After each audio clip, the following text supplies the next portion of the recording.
ఆంధ్రప్రదేశ్ రాష్ట్ర రాజధానిగా అమరావతికి సంబంధించి మరికొద్ది గంటల్లో రాష్ట్రపతి ముర్ము గారు గెజిట్ విడుదల చేయబోతున్నట్టుగా సమాచారం అయితే అందుతుంది. అయితే మరి మొత్తానికి ఈ యొక్క అమరావతికి సంబంధించి ఇప్పటికీ కొంతమంది దాన్ని విమర్శిస్తూనే ఉన్నారు.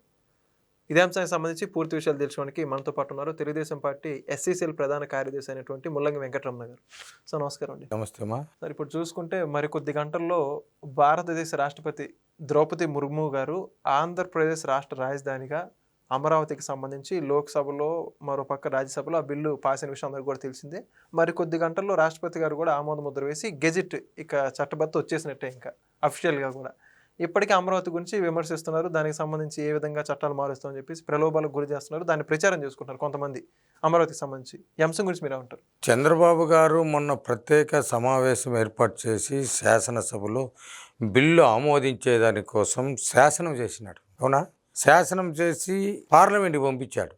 ఇంక పార్లమెంట్లో వాళ్ళు చేసి ఆంధ్ర రాష్ట్రాన్ని అమరావతిని గుర్తింపు చేద్దామనే అభిప్రాయంతో మోడీ గారు కూడా ఆయన కూడా శాసనం చేస్తున్నారు. వీడు నాశనం చేసేవాడు ఉన్నాడు కదా జగను, నువ్వు శాసనాలు చెయ్యి శాసనసభలో, నేను నాశనం చేసి శ్మశానం చేస్తాను అంటున్నాడు. అతని పని ఏమిటంటే నాశనం చేయడం, శ్మశానం చేయడం. ఆ రాజధాని శ్మశానం అన్నాడు. ఇప్పుడు బొత్స సాధినారని అంట ఈ బేకర్ణ అంతా వాళ్ళ మాటలు అంతే. నాయన నిన్ను కన్న తల్లి ఒక బిచ్చిగత్తి కూడా తనకు బిడ్డను పుడితే సంకన ఎగేసుకొని సంకలో పెట్టుకొని కూర సొంగున పాలు ఇచ్చి వానికి అడుక్కొని వచ్చిన అన్నం పెడుతుంది. అటువంటి తల్లి నీకు నోటీస్ ఇచ్చి పంపించింది. నువ్వు పరమ దుర్మార్గుడు, చండాలుడు, చండాలమైన చండాలులకెలా చండాలుడు అనమాట. తల్లి నీకు నోటీసు పంపించిందంటే నువ్వెంత పరంపోకుండా పంపించుంటుంది నీకు. దానికేమైనా నువ్వేమన్నా సమాధానం చెప్పావా? లేదు తల్లితో మాట్లాడి అమ్మా ఇది పొరపాటు జరిగింది తల్లి అని ఏమన్నా మాట్లాడినావా? తల్లికే నువ్వు లేదు. తల్లి నీకు శాపనార్థాలు పెడతా ఉంది, ఆమెకు సమాధానం చెప్పరా నాయన అంటే నీ వెనక ఉండే ఈ ట్విట్టర్ బ్యాచ్లంతా దాన్ని నాశనం చేస్తాం, నీ అంతా నాశనం చేసే పని అంతా అయిపోయింది. మీరు సర్వనాశనం అవుతూ ఉన్నారు, మీ పార్టీ సర్వనాశనం అవుతూ ఉండదు. ఒక్కొక్కటే వేళ్ళు ఎవరికి ఎండిపోతూ ఉన్నాయి, తలకాయలు పోతున్నాయి, చెవులు పోతున్నాయి, కళ్ళు పోతాయి, కాళ్ళు పోతాయి, మనుషులే అడ్రస్ లేకుండా పోయే రోజు వస్తుంది జగన్కి. జగన్ అనికంటే ఉండేవాళ్ళే తుప్పు తుప్పు తుప్పు అని వస్తూ ఉన్నారు. బయటింటి చెప్పుతో ఇసిరి కొడతా ఉన్నారు. నీకు బుద్ధుందా జగను అని అడుగుతా ఉన్నా నేను. మావి గన్ను ఏందిరా నాయన, ఆ పేరేంది, అది ఏందో నాకు అర్థమే కాదే. మావి గన్ను ఏంది ఆ గన్ను? మచిలీపట్నం మరే ముందు చెప్పింటే ఎవరా ముండా పని. నువ్వు ముందు మాట్లాడుంటే సరిపోయేది. నేను 3 రాజధానిలో కర్నూలులో పెడతాను శాసన రాజధాని, ఆడ ఇది న్యాయ రాజధాని పెడతా, ఆడ అడ్మినిస్ట్రేషన్ పెడతా, ఈడ ఈ రాజధానిలో పెడతా, 3 రాజధానులని. ఇప్పుడు మళ్ళీ 3 మాట ఎత్తినావు. నీకు 11 వచ్చింది, 1 కూడా లేకుండా పోతుంది ఈసారి. పార్టీలో తల్లి ఇప్పుడు ఒకటి చెప్తాను విను. వాలి సుగ్రీవుడు అన్నాదమ్ముళ్ళు, అవునా? వాలి సుగ్రీవుడు ఏం చేసినాడు? వాలిని అనుకొని రాముడితో చేతులు కలిపాడు, అవునా? నువ్వు అట్ట లేదు, చిన్నాయన్నే చెప్పాలనుకున్నావు. అంటే వాలికి సుగ్రీవుడు ఏ విధంగా ఉన్నాడో నువ్వు నీ వెనక అంటే అవినాష్ కూడా సేమ్ ప్లాన్లో ఉన్నారు. నువ్వు వాడిని చంపో వాడు నిన్ను తెలీదు. మహాభారతంలో కౌరవులు పాండవులు పోరాటం జరిగింది, న్యాయమే గెలిచింది, అవునా?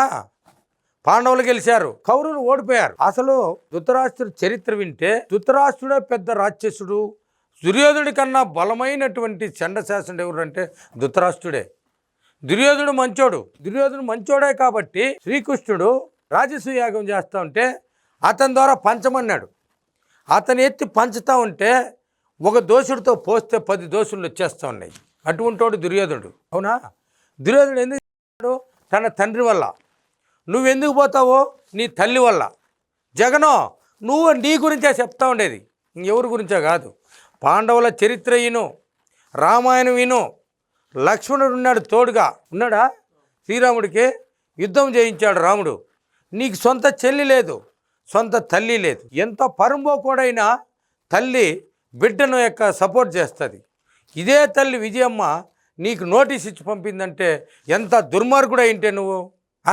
నీ వెనకండు ఉండే డ్యాన్స్ పాపులు ఈ రోజా కానీ వాడు ఇంకోడెవడోడో వాడు ఇంకా చెత్తా చెదారం అన్నీ ఉన్నాయి కదా, ఈ ప్లాస్టిక్ సామాన్ అంతా, వీళ్ళంతా ఆ ప్లాస్టిక్ సామాన్ వాళ్ళంతా మాట్లాడేది. అది ఏం మొగాను వస్తారే మనల్ని అని ఆలోచన లేదు. ఏది మాట్లాడినా dupe dupe dupe dupe dupe. అదేనా నీ బతుకు? సైలెంట్గా ఉంటే కూడా గౌరవంగా ఉంటావు, నోరు తెరకపోయినా గౌరవంగా ఉంటావు, ఇంట్లో ఉన్నా గౌరవంగా ఉంటావు. ఒరే ఎవరిని చేరకపోయినా గౌరవంగా ఉంటావు, నీ గౌరవం ఉండేది ఉంటుంది. ఏదో జగన్ గమ్మున ఉన్నాడని నోరు తెరిచే దానివల్ల ఇంట్లో వాళ్ళే తల్లి చెల్లి పబ్లిక్ బయట ఇతర రాష్ట్రాలు ఇతర దేశాల వాళ్ళు కూడా దేశ విదేశాల్లో నువ్వు ఆర్థిక నేరగాడుగా గుర్తింపు పొందినావు. నువ్వు మళ్ళీ ఇప్పుడు మావి గన్ను ఇంకొక గన్ను గన్నలు గొడ్డళ్ళు గన్న కాకుండా గొడ్డలే ఒకటి పెట్టుకుంటేమి మావి గొడ్డలని పెట్టింటేమయ్యా గొడ్డలి మావి గన్ను పెట్టినా ఇప్పుడు ఎవరినైనా కాల్చాలనుకోండవా వాడిని ఒకటి పెట్టితివి మొద్దు సీను వాడు కాల్చా నిన్నెవరు కాలుస్తారు? నాకు తెలిసి నిన్ను ఈ అవినాశ్ ఏమో కాల్చేసేట్టుగా ఉంది అనిపిస్తూ ఉంది నాకు కూడా.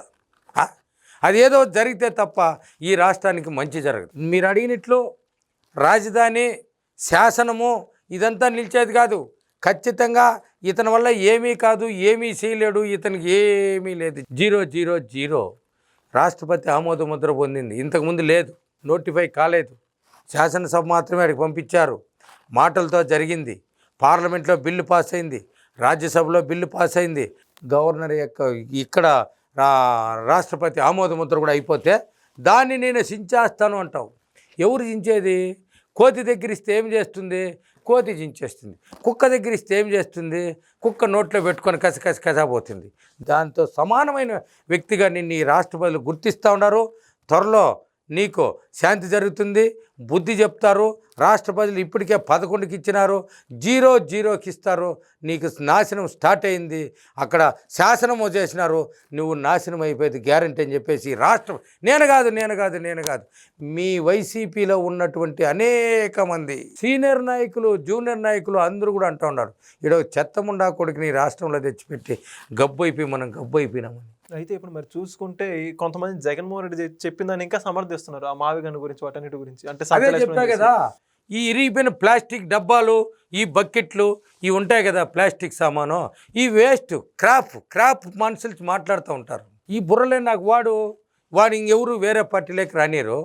అక్కడికి పోతే నువ్వేం మాట్లాడినవరా ముండా అంటాడు, ఏమీ మాట్లాడుకున్నాడు పోతే గెట్అవుట్ అంటాడు. కాబట్టి అతను మెప్పు పొందని కోసం వీళ్ళు ఏదో ఒకటి నోటుకు వచ్చినట్టు మాట్లాడేస్తున్నారు. అదే ఉండేది. Thank you very much. Please subscribe to Leo News for more videos.